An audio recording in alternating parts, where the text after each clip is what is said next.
Hello everyone, welcome back to our channel Guide Hub. In this video, we will be learning how to add admin to a group on Fiverr.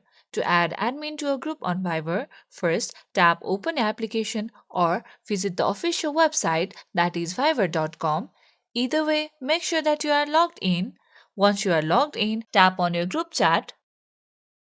Now tap on the three dots located on the top right. Here, tap on Chat Info. Scroll down and under participants, you can see your participants list. Here, you can add participants via link as well. Right beside participants, you will see add admins option. Tap on it. In the search bar, you can enter name or the number of the person you want to add.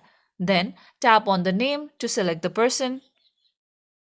Once you select the person, tap on the tick mark located on the top right.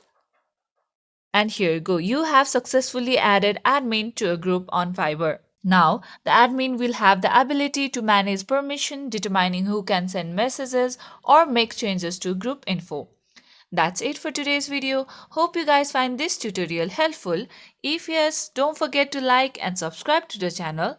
Press the bell icon so you never miss out to our videos. Goodbye till then.